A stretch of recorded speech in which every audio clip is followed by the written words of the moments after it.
I'm John Skinner, and this supports Chapter 5 in my book, Striper Pursuit, and you can learn more about the book at striperpursuit.com.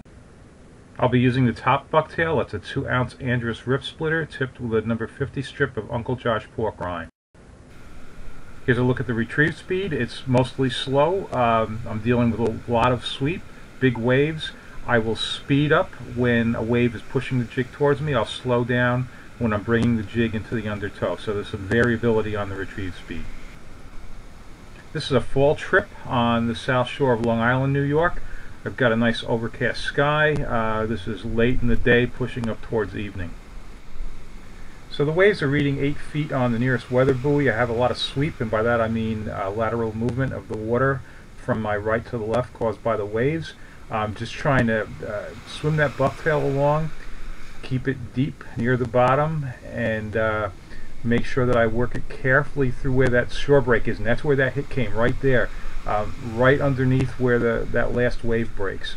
And that's always a very important part of the retrieve, is coming through that shoreline turbulence. A lot of times there's fish running along the back of those waves.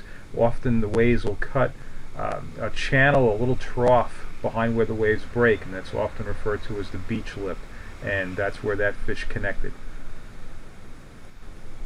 Now, under calmer conditions, I would most likely be using roughly a 1-ounce bucktail in this area, because even on your longest cast you're probably not hitting 10 feet of water.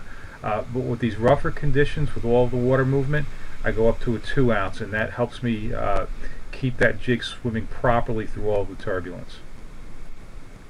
So you can see the effect of the sweep on fighting this fish. It's getting pushed well down the shoreline, and if you've got a larger bass, you need to be careful when you get into that turbulence, because that's where a lot of nice fish are lost, because they'll use that undertow and that water movement to their advantage.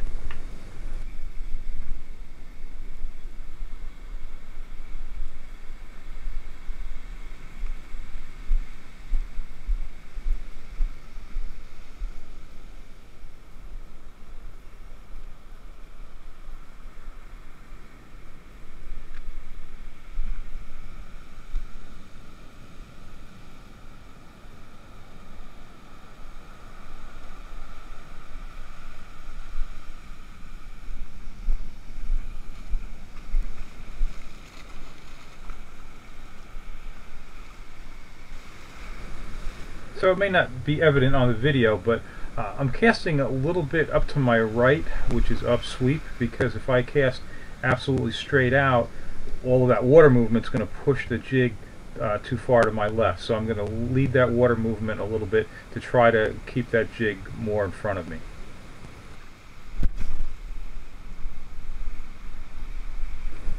In the Striper Pursuit book, I write a lot about dealing with different kinds of water conditions, and you know, bucktail was a good choice in this circumstance, and a lure that handles turbulence very well. Now, when it got dark this night, I fished this into dark, and it was a good night bite, and I was using a bottle plug, a Super Strike Little Neck Swimmer in that case, also called a bottle plug. A Gibbs casting swimmer is another plug that's called a bottle plug. And that's something that's got a lip that digs into the surf very well. It gives good casting distance, and I have a video on my YouTube channel showing that as well. So a lot of times it's a matter of matching the correct lures to the water conditions. The rod is an 11-foot medium action custom Lamiglas graphite. It's built on a Lamiglas GSB 1321M blank. It's built to New Guide concept specifications, and you can tell that by the very end of the rod there. You've got these 5 little guides, and that's called an NGC setup. And the reel is a Penn 706Z. The line is 30-pound test spider wire stealth braid.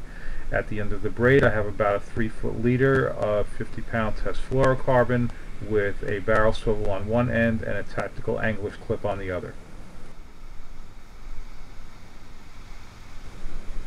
I'm done narrating now. There's a bunch more fish to be caught, and so if you want to keep watching, you can listen to the waves breaking instead of me talking. If you like these videos, please subscribe to my channel, and to learn more about striped bass fishing, check out my book, Striper Pursuit.